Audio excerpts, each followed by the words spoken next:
This is macOS Ken. All OS updates all the time. It is Thursday, the 12th of December, 2024. I'm Ken Ray, and this is news from macOS Ken, brought to you by yours truly and sponsored by Turtle Beach. Level up your game and get 10% off at Turtle Beach with code macOS Ken at turtlebeach.com/macOS Ken.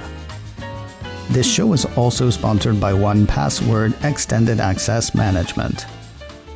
Let's say your business only had one door and one of your employees said, "Oh, it's cool, I came in the back."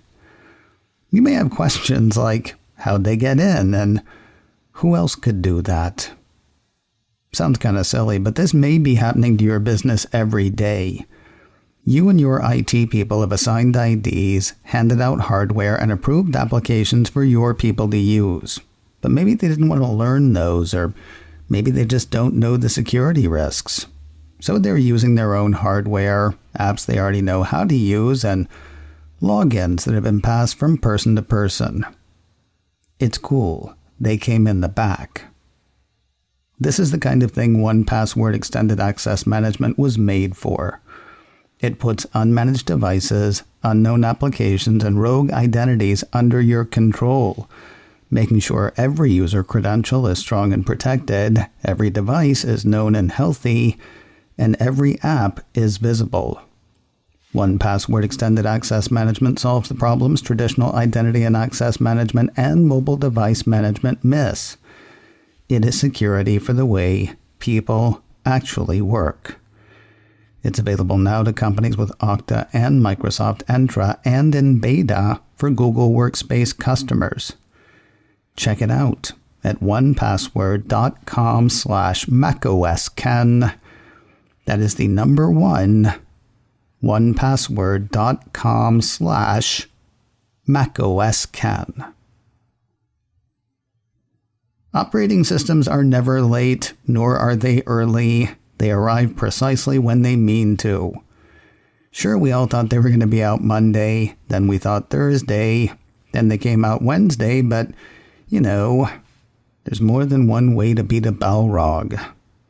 As had been expected sometime this week, Apple on Wednesday released a slew of OS updates, including iOS and iPadOS 18.2, macOS 15.2, watchOS 11.2, tvOS 18.2, HomePod software 18.2, and visionOS 2.2. The second shot of Apple Intelligence is the big noise boy, bringing Genmoji to iOS and, I'm guessing, iPadOS. In lockstep, Image Playground, ChatGPT integration with Siri, and more turned up for iOS, iPadOS, and macOS. Mac Rumors describe some of the new offerings. According to that, Image Playground is a new app for creating images based on text descriptions, and you can add all kinds of costumes, items, backgrounds, and more. You can even make your images look like your friends and family members. Ish. Over on Mastodon, Lone Locust complained that Image Playground made him look a lot older. I feel you, man. It made me look a lot older. Or maybe that's actually how I look and nobody told me. That is its own app that downloads to your home screen when you update to iOS 18.2, though it's probably not going to work right away. The first time you try it, or the first time I tried it anyway, the app said I needed to have Wi-Fi on and my phone charging. Then it would notify me when I could use Image Playground and Genmoji. About 10 minutes later, it was ready to go. Your mileage may vary. I did that in the middle of the day on Wednesday. Now, once it says it is ready, Image Playground is fairly self-explanatory. So is Genmoji once you find it. It is not its own application, nor is it in Image Playground. 9to5Mac had a piece about an ad that Apple put out promoting Genmoji. That article actually hit me to where to find the modern hieroglyph maker. You go to Messages or any other app that has already added support for the feature, open the emoji selector, tap the smiley face with the plus sign in the upper right corner, and go nuts generating your new emoji. I made an angry robot, an angry cocker spaniel, an angry snowman. It does okay with angry. I will confess those are the only new Apple Intelligence features I've tried so far.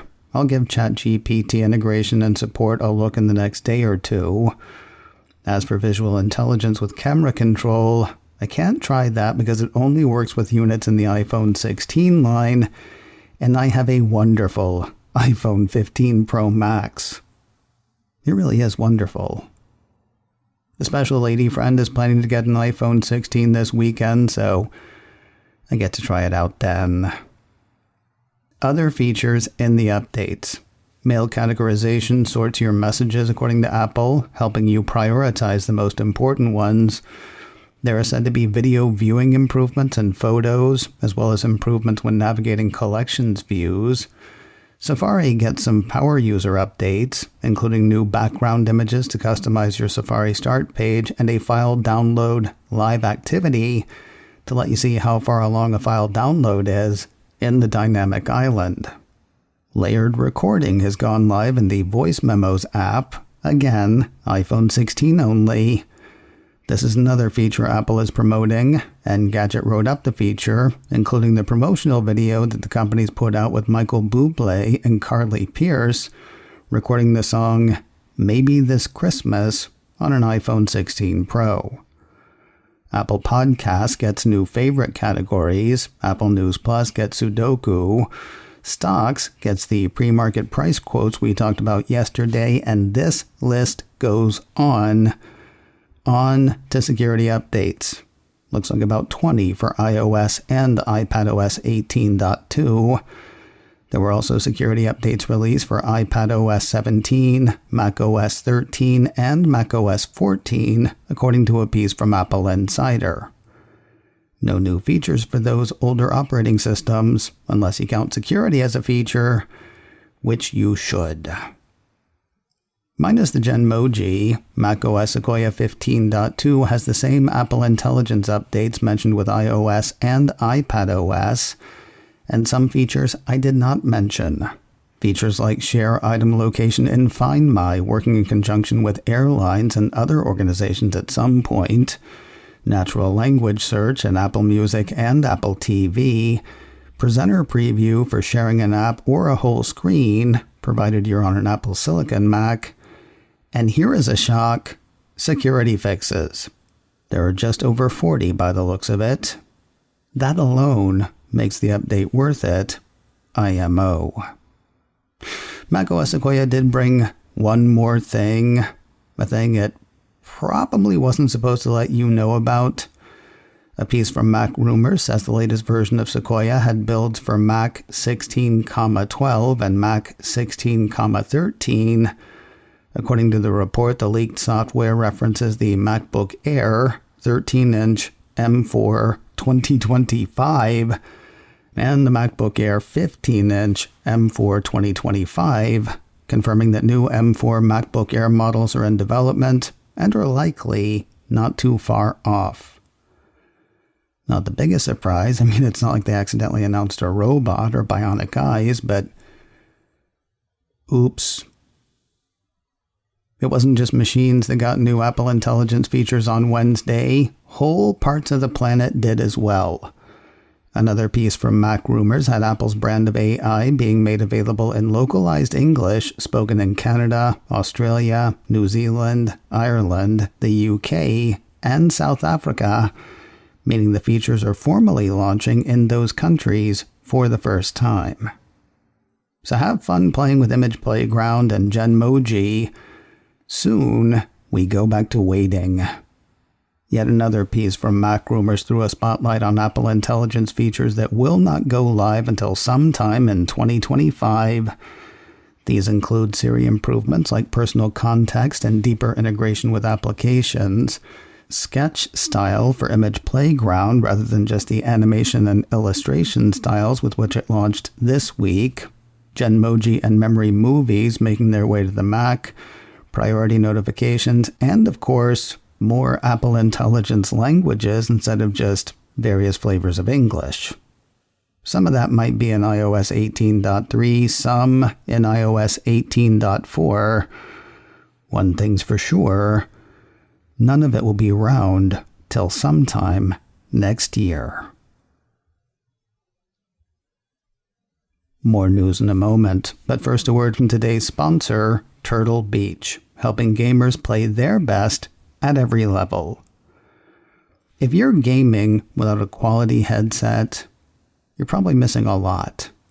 Sound design is a huge part of a quality game. It deserves to be heard and heard well. Consider the Gen 3 Stealth 700 sent to me by Turtle Beach. It is a great headset. The special lady friend is huge on the immersion it brings thanks to the comfortable over-the-ear fit and fantastic speakers. Personally, I dig their versatility. You can set up two devices, your console and your computer say, for seamless switching and gameplay, or pair them via Bluetooth to wander around with your tunes. Comfortable fit, great battery life, and simply stellar sound. Less than 2 weeks to Christmas, time's running out, don't freak out. Get the ultimate immersive gaming experience with Turtle Beach today. For a limited time only, head to turtlebeach.com/macOSken and use code macOSken for 10% off your entire order. That's 10% off your order at turtlebeach.com/macOSken with promo code macOSken. Don't delay, get the perfect gift now, and get it for 10% off with code macOSken at turtlebeach.com/macOSken. Sliding away from Apple Intelligence and on to other updates. Apple released watchOS 11.2 on Wednesday. Not much in Apple's notes, just an expansion of the Tides app for conditions and locations in China, and the ability to pause iPhone video recording from the camera remote app on the watch. Also, security fixes, 15 of them according to Apple's security site. Snoopy finally comes home with the release of tvOS 18.2. Mac Rumor says the animated Snoopy screensaver has finally made the scene. The update also brings projector support as well as natural language search for TV shows, movies, and music. Also, security fixes, because everything gets them. Well, everything but HomePod software 18.2. And again, that is an offshoot of tvOS, so maybe it does. What we know the HomePod software gets, according to a piece from 9to5Mac, is natural language search.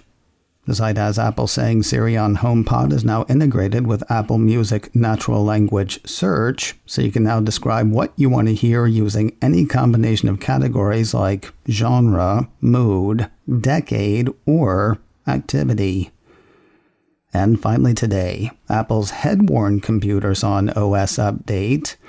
Mac Rumors lists a number of updates for visionOS 2.2, among them the ultra-wide virtual Mac displays we've heard about, multi-view for sports viewing in the headset's Apple TV app, and support for spatial photos and videos embedded in websites through Safari. Though not listed in the visionOS release notes, a piece from 9to5Mac has one other update associated with Apple's headset, what the site calls a low-key 5G enhancement for Apple Vision Pro apps. No, Apple Vision Pro doesn't have 5G, but if you have an iPhone 14 or later or an iPad with a 5G modem, you can use that 5G with your Apple Vision Pro, provided your carrier supports it. Seems kind of convoluted. You can find instructions for turning it on Apple's site or in the 9to5Mac piece. And lest I forget, visionOS 2.2 brings 12 security fixes, because why wouldn't it? macOS Ken, brought to you by me. and sponsored by 1Password Extended Access Management. Learn more at onepassword.com/macOSken. This show is also sponsored by Turtle Beach. Level up your game and get 10% off with code macOSken at turtlebeach.com/macOSken. Advertising handled by Backbeat Media. Online at backbeatmedia.com. You can reach me a couple of ways. Info at macosken.com or call 716-780-4080. Until next time, that is news from macOS Ken. I'm Ken Ray.